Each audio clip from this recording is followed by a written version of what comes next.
Hi there, it's Tim with Far North Magic. Today I thought I would look at the 30th anniversary countdown kit. It's the 30 card secret lair, uh, like advent calendar type thing.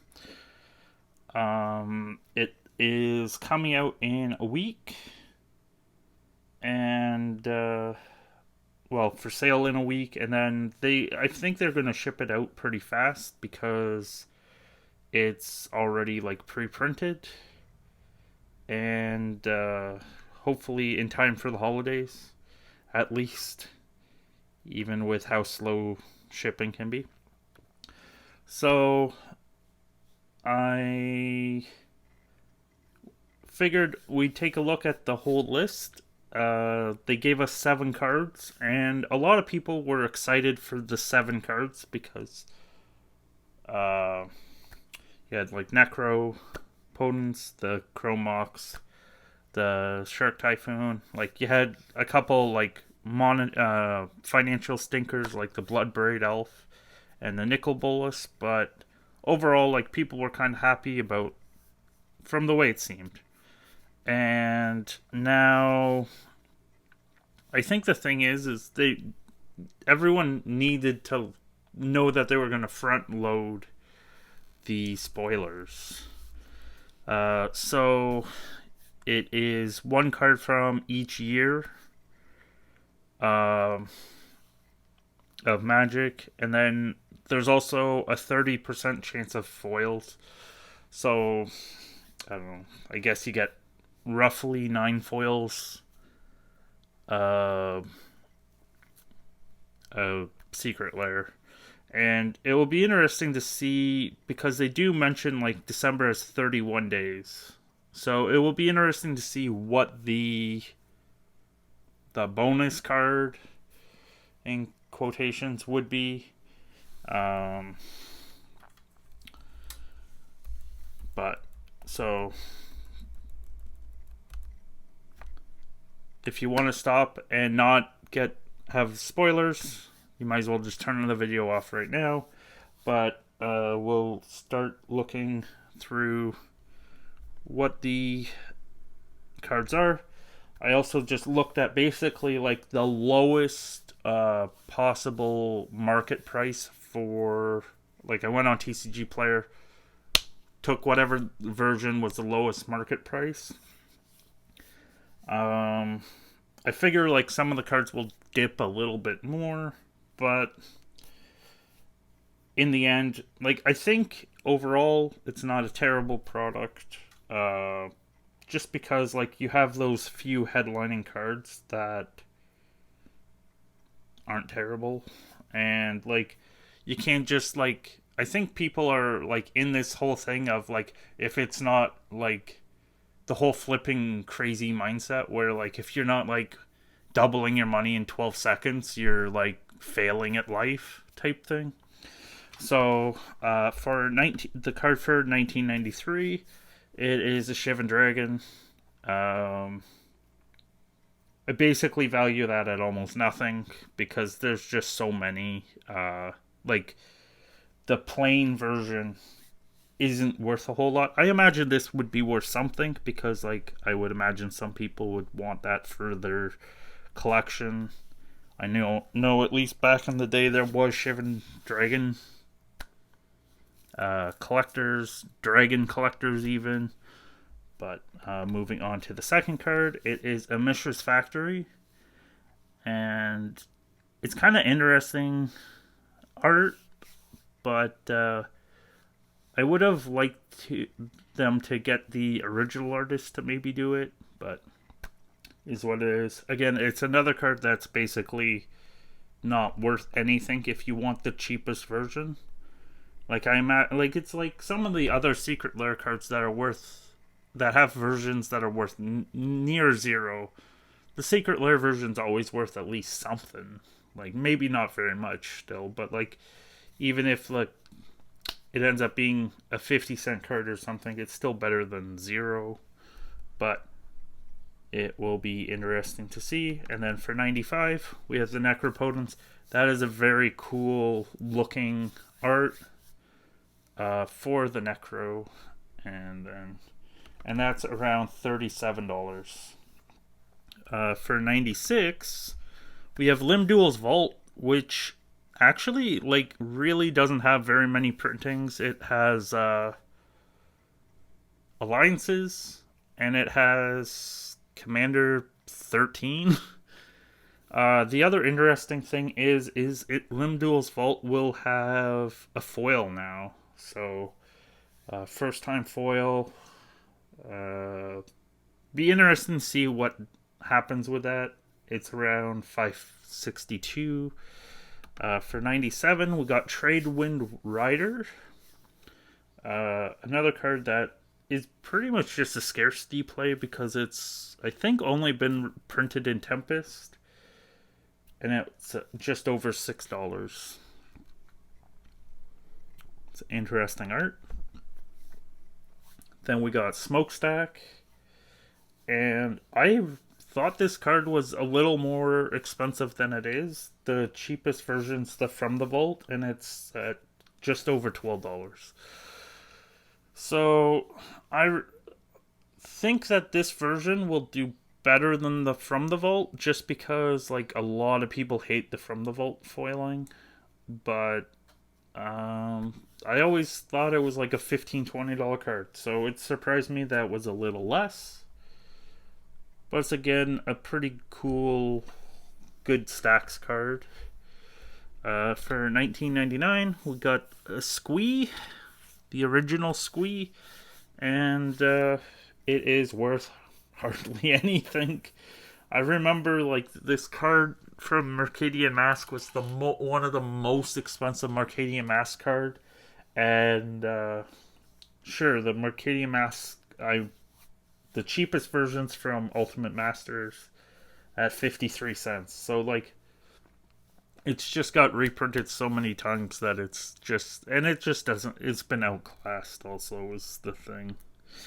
Then we got Lynn Shivy, Defiant Hero. Definitely a marquee card of that time frame, with Rebels. Also, just how the legend rule worked. It really was an important card around that time, and it's 286. I don't know where it actually would get played that much. I guess in bit in like casual and maybe Commander, but it's a card that I didn't really wouldn't have thought of getting like it makes sense to get reprinted here, but it wouldn't have been a card that I would have first thought of. Then we got this Wild Mongrel in that weird art. But like Wild Mongrel's not worth anything very much. It has like a version that's 14 cents. So definitely interesting. Then we got Genesis, which used to be a pretty expensive card. But then with Modern Horizons reprint, that just like really pushed it into the ground. It's like 50 cents. So just is what it is. It is, I think, also a card that just has been outclassed by other cards. Then we got the Chrome Mox, which is the headlining card. It is 78.30. I think like this version might be like a bit like might hold the price relatively well, just because people wanting the retro frame for some older formats and their decks. Then we have Glimpse of Nature. I think this is a really good reprint because it just hasn't got put anywhere else. So the version from Champions of Kamigawa is 2708, and I kind of thought it was a bit more expensive, but I guess it's drifted down. but it is another good reprint card to get hit because like it definitely. I was almost expecting it to be in its own secret lair. Moving on to the next one, we got Lightning Helix. Definitely a good card, but it's just got reprinted way too many times and isn't really worth a whole lot. But at 36 cents. Then we got Bogarden Hellkite. Just way too many reprintings for this card. It is like a quarter. And like it's just it was really good in Dragonstorm, but like definitely no financial value anymore. Then we got Ponder. Ponder always surprises me with even with like like extra reprints in like commander sets. I know they're not a full reprint, but like it still surprises me that like Ponder can be like that in that like $2 range, and like the cheapest version of Ponder is like 229. So, and this is kind of neat art, but we'll just have to see. I think definitely interesting. We got Heritage Druid as the next card, and it is about 650 for the EMA version. Definitely a good card in elf builds. And actually, I'm surprised they haven't reprinted that card more often. Like, I was surprised it got missed in like the elf precon deck that came out in Kaldheim. Next up is the Bloodbraid Elf. Like, you can basically get Bloodbraid Elves for free. You can find a version for like 8 cents at the cheapest version. So definitely this art will appeal to some people. And also just like the clean text box would appeal also to some people, I think. So then next up is the Sun Titan. They've just reprinted like the Sun Titan to like into the ground, but it's nice to have like some powerful cards be like cheap enough and affordable, but like you can find versions for like 42 to 50 cents quite easily. I know a couple people commented about like not understanding why it's not in the Kaldheim frame, just because like the other Titans got versions in that frame from the a prior secret lair. So then like now you don't even have a whole set. But we'll just have to see if they do another print some other time. Then we got Birthing Pod. I was actually surprised that they haven't hit Pod before, but I guess because it's also like banned in Modern, so but it's about 1619. Then we got Deathray Shaman at 675, and I think that's kind of a cool looking art. And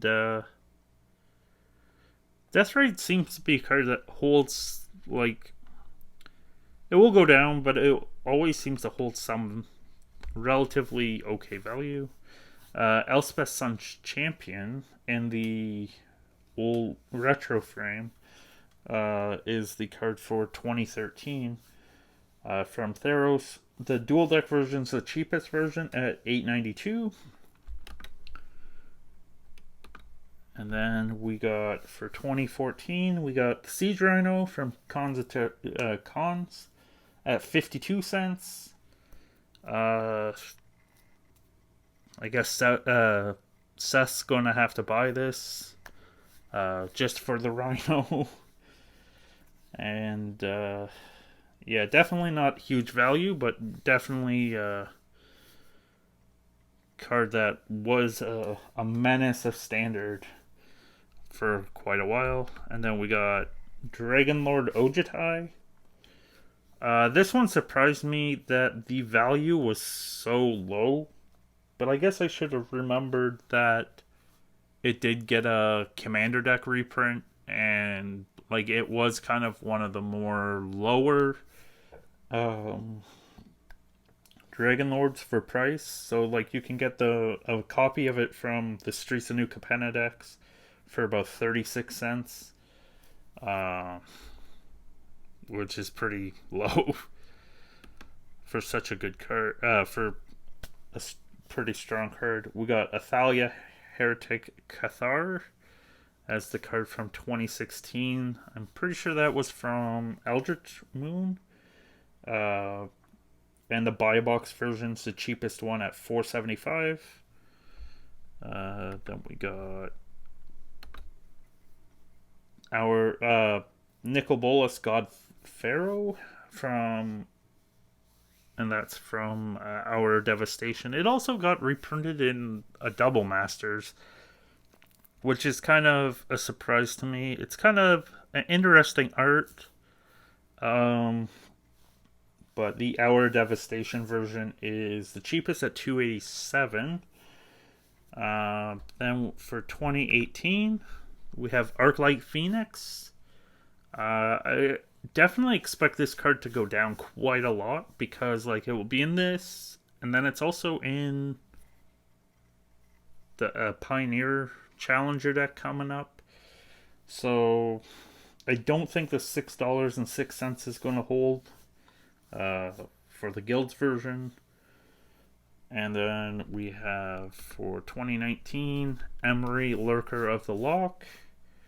The cheapest version's from Throne at $290. And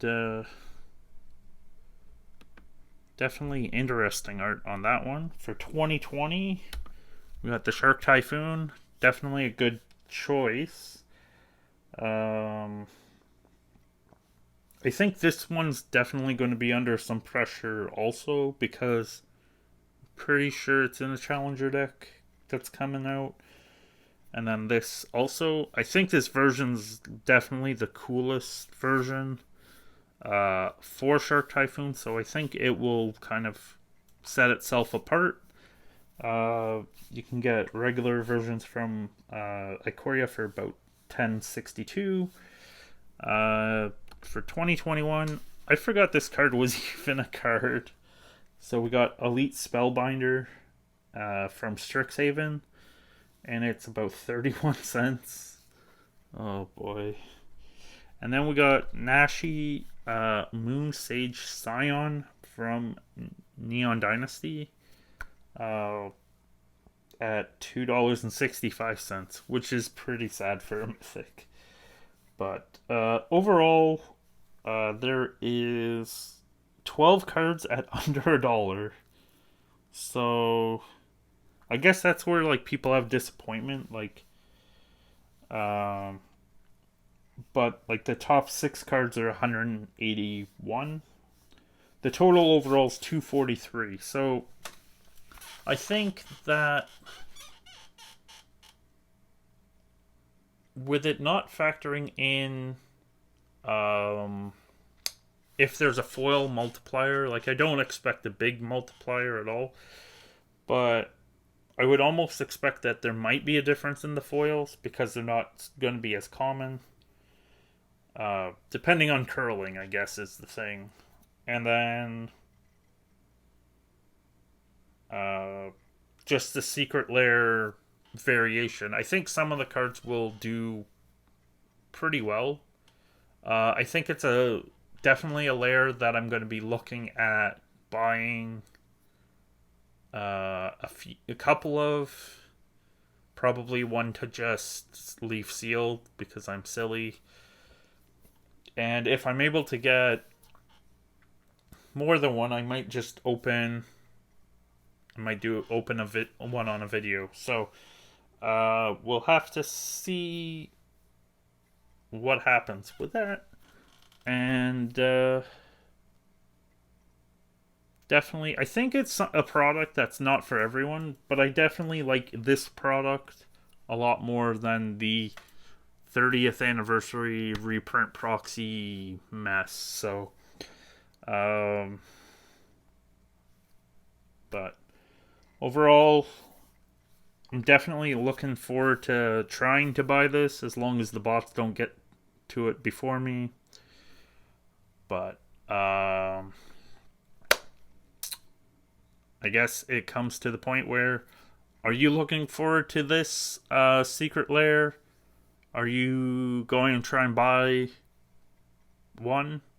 Or are you just going to wait for the couple singles you're looking to buy? Like, what singles in this lair are your favorites? And are you trying to buy one or multiples? So let me know in the comments. I'd like to know. And I hope to hear from you later. And I hope to see you next video. Take care and have a good rest of your day. Bye.